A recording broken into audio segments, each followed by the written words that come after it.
Hey guys, welcome back. I hope you are having an amazing day. Let's get right into the stories. The first one is an entitled People Story. I learned a valuable lesson about the importance of home security cameras when I moved into an upscale neighborhood with my wife. As a black man, I didn't anticipate the discrimination we would face, especially from our neighbor. We found our dream home, complete with a beautiful pool and a spacious garden for family gatherings. Little did we know that our neighbor harbored racist beliefs and couldn't fathom two black people living in such a nice house. One fateful day, while enjoying a peaceful swim in our own pool, chaos erupted around me. 3 police cars screeched to a halt outside, and officers stormed into my backyard, guns drawn. Fear coursed through me, as I worried that I might become another tragic headline. Trying to remain calm, I engaged with the officers. Me. "What is going on, officer?" "Officer, we received a call about a trespasser who might be armed and dangerous. Get out of the pool now." Me. "Officer, I own this house. If you follow me inside, I can show you the paperwork. As you can see, I'm wearing swim trunks and have no weapons. I won't make any sudden moves and my hands will be visible." I took these precautions because I wanted to ensure my safety and avoid any unjustified violence. Thankfully, after confirming my ownership, the officers calmed down and holstered their weapons. As they prepared to leave, my neighbor, fueled by her racist views, emerged from her house, vehemently demanding my arrest. Neighbor: "Wait a minute. You have to arrest that man. He was trespassing and swimming in that pool." Officer: "Ma'am, he owns the house. Please return to your property." Neighbor: "He can't possibly own a nice house like that. Just look at him." It was painfully clear that she was driven by racism, using the police to harass me simply because of my skin color. Despite the officer's repeated explanations, she persisted in her prejudiced delusion. I hoped that she would resort to passive animosity, allowing us to coexist without further incidents. However, it didn't take long for her hatred to manifest in an even more threatening manner. During a peaceful Sunday brunch with my family in our garden, the neighbor scaled the fence, brandishing a gun and pointing it directly at my face. Paralyzed by fear, I couldn't help but envision my life ending abruptly.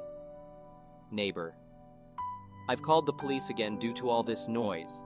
This neighborhood used to be nice until you came along, turning it into some slum. I don't know what lies you told them last time, but I know you don't really own this property." Me: "I don't know what you want to hear, but we legitimately purchased this house." Neighbor: "Bull crap. I know you're kind. I'm confiscating this property for the town, and once the police arrive, they'll arrest you and send you back where you belong. I hope you enjoyed pretending to be high class because you'll end up in a jail cell or worse." Her gun silenced everyone, forcing us out of the garden and onto the street as we awaited the arrival of the police. One officer approached me, attentively listening to my side of the story, while another entertained the neighbor's fabricated tale. She weaved an intricate lie, accusing us of breaking into her house and attempting to rob her at gunpoint. However, unbeknownst to her, I had installed security cameras that had captured her entire vile act. Presenting the footage to the police, I exposed her lies and demonstrated how she had intruded into our garden with weapons drawn. I explained that we were peacefully enjoying lunch when she aggressively barged in. The police had grown tired of her deceit and falsehoods. They asked if I wanted to press charges. Knowing that my state allowed for the use of force in self-defense, I considered my options carefully. However, I decided to focus on justice rather than revenge. What she had done was not only harassment, but also a hate crime. I firmly pressed charges against her, determined to hold her accountable for her racist actions.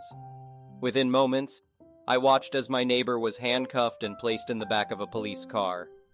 The officers apologized for the trouble caused, assuring us that she would no longer be a nuisance. They encouraged us to enjoy the rest of our day and assured us that they were just a phone call away if any issues arose. As the police departed, my neighbor found herself in a world of trouble. The authorities became less concerned about her false accusations and more interested in the fact that the gun she brandished wasn't legally registered to her. With no license and no credible explanation for its origin, she faced serious legal consequences. She ranted about her supposed right to bear arms, claiming she needed protection against the dangerous criminals who had moved in next door. However, her excuses fell on deaf ears. The court sentenced her to community service, hoping that this punishment would serve as a wake-up call.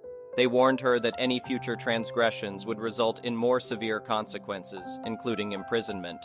She begrudgingly accepted the verdict, realizing that her hateful actions had brought her to this point. The next one is a pro-revenge story. This was in my grade 11 year of high school.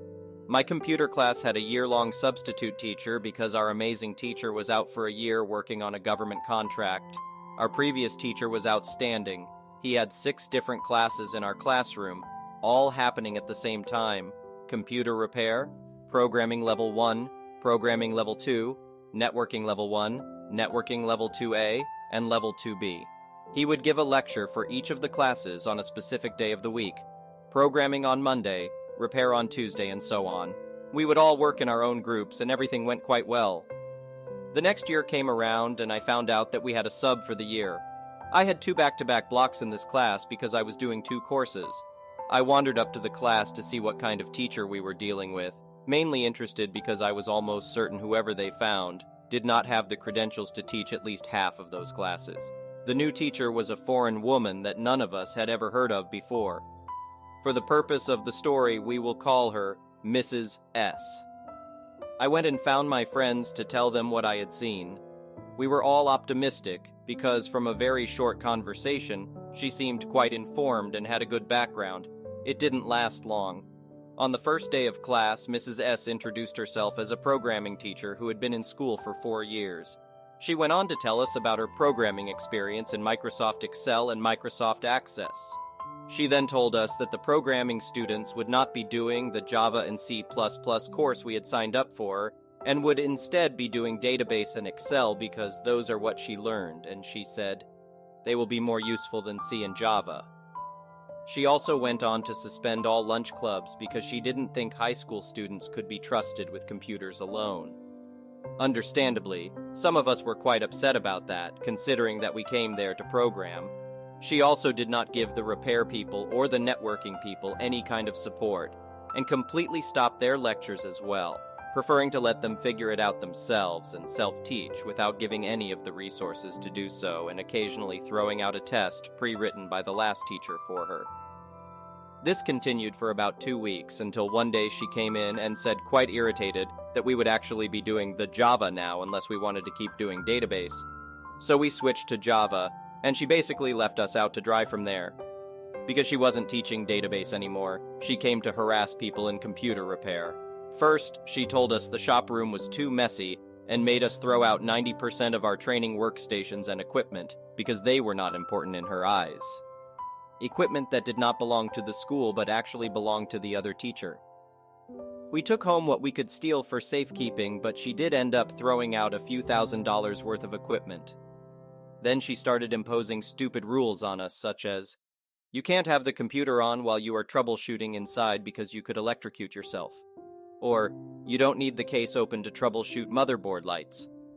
Or my personal favorite and the most scary, maybe you should change the power supply to 240V if you aren't getting enough power.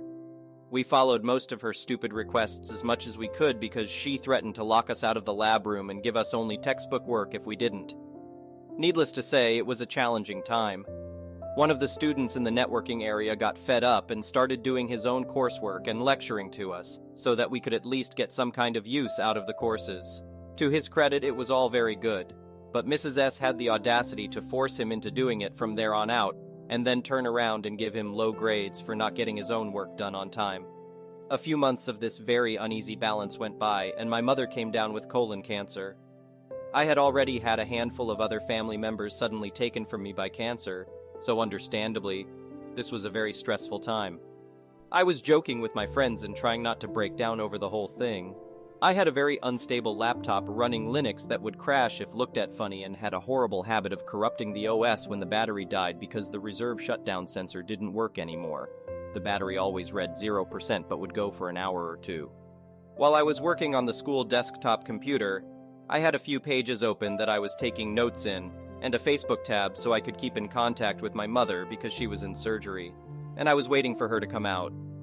I looked over, and the teacher was snooping through my laptop, opening folders and closing windows, and eventually pushed the power button until it shut down, which also usually corrupted anything I was doing. The following happened. Me. What the hell do you think you are doing? Mrs. S. You shouldn't be on Facebook or writing notes on a personal computer during class time, especially when your grades are slipping. Thanks for bringing that up in front of everyone. Me. That gives you no right to touch my stuff. You better hope you didn't just corrupt everything. This laptop breaks easily, Mrs. S. Then you shouldn't have it out during class. Keep that tone up, and I'll see you get a detention. At this point, I am trying just to keep calm because if I get too emotional, I have a tendency to explode. This is often made worse because of my mild autism. I took a second, replied in a calmer tone. Me. I'm sorry, I'm just having a hard time at home right now. My mother was diagnosed with colon cancer and I am waiting to hear back. And this is the part that really set me off, Mrs. S. You don't look like a kid whose mother has cancer. Quit making sob story excuses. Are you kidding me? It took every fiber of my body not to stand up and slap the teacher right there. I gave her the dirtiest 1,000-yard stare I think I have ever done while also trying not to burst out crying. I spoke to nobody for the rest of the day until I got home. People kept asking if I was okay, and I ignored everyone. My mother was out of the hospital and home by the time I got there. I broke down crying and told her about my day. Her face was comforting, but you could see the fire of an angry woman behind her brown eyes. She told me not to worry and that it would be okay. A few weeks passed and I was called into the office for a one-on-one parent-teacher conference. Someone forgot to tell me about. There were all the teachers I had that year, good and bad. My learning assistance teacher, the VP, and the principal herself. They told me that we were there to discuss my grade slippage as soon as my mother came. My mother was about 10 minutes late, leaving me to awkwardly sit with all these people. She came in and was all smiles. Mother, sorry I am late. I got held up at the hospital. Someone, but I'm not sure who, asked her why she was at the hospital and if everything is okay. My mother answered in her happy way. Mother, I was just getting my cancer checked on because I have cancer. The room went cold and her voice seemingly dripped with blood when she said it. My computer teacher went pale and everyone in the room gave a confused, "What on earth did you do, look?" My mother proceeded to relay how I came home crying about how I was treated to everyone present, while Mrs. S. tried to become one with the wall of the small meeting room. She kept it short, but to paraphrase, she added the following. Mother, how dare you say something so careless to my son? I hope you are ashamed, and I hope you don't get invited back for another year. She then returned back to her normal happy self and discussed my grades like nothing happened, while half the teachers were still trying to figure out what just happened. My mother told them that now she was out of the hospital, my grades should improve again. I just sat quietly the whole time and tried to suppress bursting out laughing. After that day, Mrs. S. never directly spoke to me again. She had instructions relayed through other people or gave them to the class as a whole. She did her damnedest to be nowhere near me and say nothing to me. My grades improved quite a bit, and the year ended with me passing. Mrs. S. was previously offered a job at the school as a secondary computer teacher, but after all the trouble, the job was pulled back. The next year, when our first computer teacher returned, he was furious to learn most of his equipment and personal books had been thrown out. We returned the things that we snagged during the purge, but he still lost a few $1,000s worth of personal teaching stuff. The school paid him back with $10,000, but he says he lost so much more than that in time and preset handmade equipment. We told him all about the horror show, and he gave us all an extensive test, normally given at the end of the year, which the vast majority of us failed. We ended up redoing all the computer courses from the previous year because, in his words, she didn't even teach us the basics. That sub can no longer teach in this or the neighboring districts. The next one is a petty revenge story, so I rent a house with my husband and 2 of our friends. It's a 5-bedroom house. Rent is outrageous in our area, $2,400 for a 1-bedroom apartment. So we found this house for $3,000. Not a bad deal while we save up to buy a house. There are other houses in the neighborhood like this as well. Our next-door neighbors have a 5-bedroom house, and they have 9 people living in it. So it is chaos over there all the time. In our neighborhood, we can choose the trash company, and it just so happens that we have the same trash company as the next-door neighbors. Our trash company wants us to have the trash out by 7 a.m. We don't always get it out that early, though, and that's where this problem started. Most of the time, they don't pick up our trash until 11 a.m. So as long as the trash is out before the trash pickup arrives, they can take our trash. The people next door have 3 trash cans, and they are overflowing every single week. They put their trash out the night before, but unfortunately our neighborhood has raccoons and foxes, so the trash is always getting into it. Last time, a raccoon got into their trash and left a mess in our yard, but they wouldn't pick it up. I was pretty pissed about it, but I just let it go and cleaned up their trash. I did put it back in their trash can, and they just sat out front glaring at me while I did that. Here is where the incident started. A couple of weeks ago, I didn't get our trash out until almost 9 a.m. All 4 of us were sick with COVID. I was on the mend and feeling a little bit better, but I slept in and forgot to put out the trash at 7 a.m. So I went to put the trash out, and my neighbor started yelling at me, saying, "You were supposed to have your trash out by 7 a.m. You can't put your trash out now." I said, "Well, they haven't come to pick up the trash because your trash cans are full, so it's not a big deal." He said, "No, that's the rule. Your trash has to be out by 7 a.m. If it's not, you can't get your trash picked up this week." I said, "I understand that they want the trash out by 7 a.m., but they haven't come to pick it up yet, so it doesn't matter." I went ahead and walked inside. I went back to bed, and a couple of hours later I got up to see that our trash cans were put to the side of the house and they were still full of trash. That means someone moved our trash cans. Our other neighbor came up to me the next day and said that she saw him put our trash can back. She didn't know the situation, so she wasn't going to butt in and tell him not to do that. Our neighbors are also very proud of their last name. They literally have a flag in their front window with their last name. So, I called the trash company and said that I was Mrs. So-and-so and needed to set up a vacation hold for our upcoming pickup. They said, "No problem, we won't pick up your trash next week." They only asked for the address, no other information. The next week, I made sure that our trash was out at 6:45 a.m. Then I sat and watched for the trash truck, and I saw them come past the house. They drove past my neighbor's house, didn't pick up their trash even though it was overflowing, picked up ours and the other few people who also had them, and left. I know I'm an a-hole for doing this, you don't need to tell me. I may have crossed the line, but he also crossed the line by touching our cans, moving them, and setting foot on our property. I'm adding an edit to mention that our lease is up at the end of this month, so we won't be dealing with these crazies for much longer. And if they mess with the house, good. My slumlord can deal with it. The next one is an entitled people story. I-17F feels so humiliated, I can't believe I'm writing this. So a couple of days ago, I went on a walk with my baby to a park. On the way back, I was pretty hungry and stopped by this cafe for a quick bite and ordered a soup. I paid and sat at a table, then the baby got fussy, and I knew it was time for her to eat. I had a bottle packed, but realized I accidentally left it at home, so I just gave her the boob. Then I heard a lady say, "Are you serious?" I didn't think anyone was talking to me, so I minded my own business because that's what you do when nobody's bothering you. Then I felt someone harshly tapping on my shoulder, and the same lady said, "Excuse me?" Annoyed that someone was hitting my shoulder, I turned around and said, "Excuse you?" Karen replied, "That's inappropriate. You need to stop." I responded, "Stop what?" She said, "Are you ducking stupid? Of course you are. That's probably why you have a baby so young." That was a good one. I'll give her that. She mentioned something about this being a public place and how she didn't like that I was exposing myself in front of her husband, who was sitting at the table next to us, watching his wife act stupid. She suggested I go to the bathroom to take care of that or something, and that I shouldn't bring a newborn baby, my baby is obviously too big to be a newborn, out in public anyway because of corona and stuff. She wasn't even wearing a mask and was all up in my face, so obviously not that concerned about corona. I wasn't going to the bathroom because that's weird, and I wasn't leaving because I was waiting for my soup. I tried to politely tell her that I'm not leaving, and if she's worried about corona, she should back up away from me and my baby, and everyone can mind their own business like normal people. She said, "Okay, I'm telling." How mature.